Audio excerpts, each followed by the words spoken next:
let's take a look at your Caribbean report for tonight.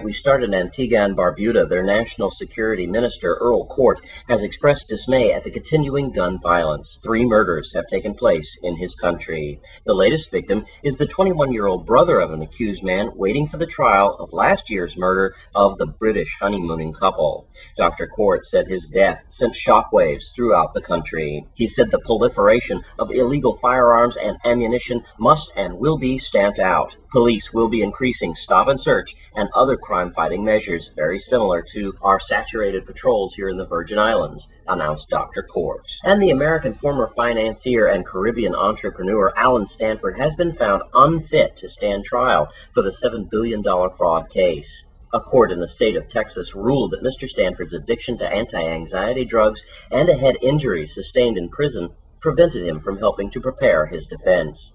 The judge sent him to a prison hospital for treatment and eventual reassessment. Mr. Stanford, who has an Antiguan citizenship, was arrested in 2009 on charges of running a pyramid scheme which illegally defrauded clients in more than 100 countries. And in Dominica, Dominica is the latest Caribbean nation to report sightings of the lionfish, the poisonous and ferocious species which is eating its way through the waters of the region. The lionfish can devour other fish with the potential to damage the marine ecosystem and the livelihood of fishermen here in our region. Dominica's fisheries officer, Norman Norris, said local agencies were looking to ways of managing the invasion. And it's finally official. The governing party in Haiti has confirmed that it's withdrawing its candidate, Jude Celestine, from the second round of presidential election. Mr. Celestine has been under international pressure to quit after monitors found the first round of results rigged in his favor. The decision appears to clear the way for a delayed runoff between former First Lady Marlindi Manicotti and Sweet Mikey Martel. Mr. Celestine has not personally confirmed his withdrawal decision, and the Electoral Commission says it had received no formal notification.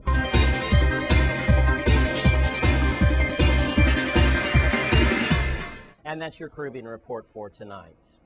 Imagine your ex-boyfriend stabbing you because you won't talk to him. But now imagine the domestic violence happens to you at the tender age of 15 years old. News Channel 8's Wes Small files this report. Thanks a lot, Jerome. Back at Central High School, a major correction I have to make that we learned from yesterday, as a matter of fact, that the suspect was not a young lady, was not a girl who stabbed that victim. Let me take you back. We now know it's a 15-year-old girl who was stabbed in her leg yesterday morning in the vicinity of the Shanty as they were entering the school. Unbelievable. The suspect, her 17-year-old ex-boyfriend. That's right.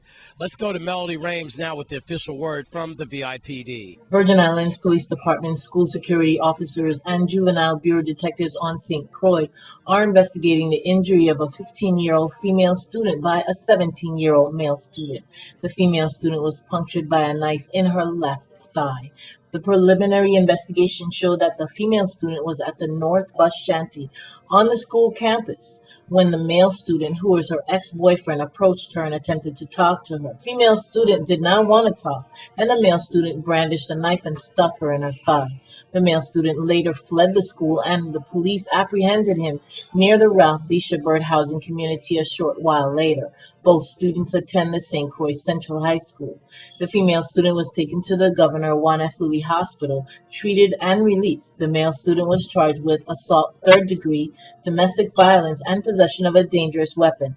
He was held at the Youth Correctional Facility pending further court action. Thank you very much, Melody. I was just on the phone now with Mr. Gordon, the vice principal of the school. And as you can see today, a stark contrast from yesterday when we were here. It was basically on lockdown. Now you can see students, as we approach lunchtime, they're pretty free to move about, so to speak. I was on the phone with the vice principal, Gordon.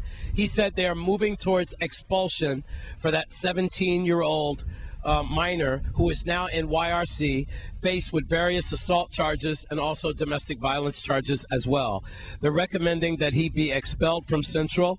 That will be left up to the superintendent's office and also, I believe, Mr. Gary Malloy.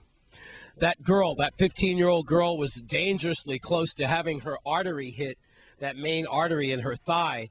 But thankfully, she was released, and I guess she's home recuperating. Now you're caught up.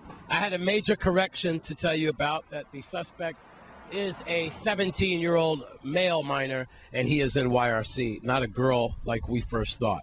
At Central High School, then, things do seem to be back to normal. I'm Wes Small for News Channel 8. Thanks, Wes, for that tragic and sad story tonight. And when we come back from this break, your Sports 411, we've got softball. Stay with us.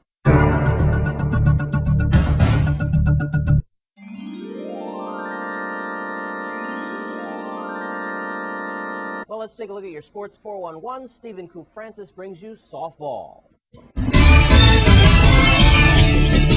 Thanks a lot, Jerome. The Bob Owens Slow Pitch Softball League is back in full swing. We had the second place softball inc taking on the third place team, the Diageo Hummers. Well, Edgardo Sanchez, he got the ball rolling with a 2-run shot in the top of the first to give the Hummers the early lead 2-0.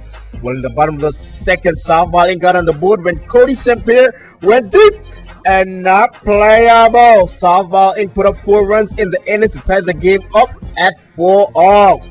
Neil Davis gave back the Hummers the lead with this solo shot, shaken, not stirred, as they led 10-8 in the 5th inning. Bottom of the 5th, the ever dangerous Tony Cruz, he joins the home run party with a 2-run blast, tying up the game again, this time at 10-all. Well, at the top of the 6th, David Clark at the plate, he just made an outstanding play on the field. So what he does for an encore, how about a 3-run shot deep to left field, giving back the Hummers the lead, which they held on to for good as they won 16-13. Jerry Violette, he got the win. The top hitters for the Hummers were Neil Davis, he went 3 for 4 with a home run and an RBI, and Colin Williams, he went 2 for 4 with a home run and an RBI. Yes, folks, Colin, he went deep.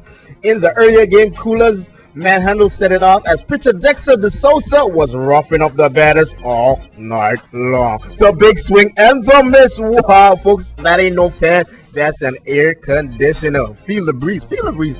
As the Coolers won 24-13. Davis Gonzalez, he went 3 for 3 with a home run and an RBI. Eric Perez, he went 3 for 4 with 2 home runs and 5 RBIs. Folks, the action continued tonight at the DC Connegator Ballpark. That's a look at your Sports 411 update. I'm Stephen Francis. Back to you, Jerome.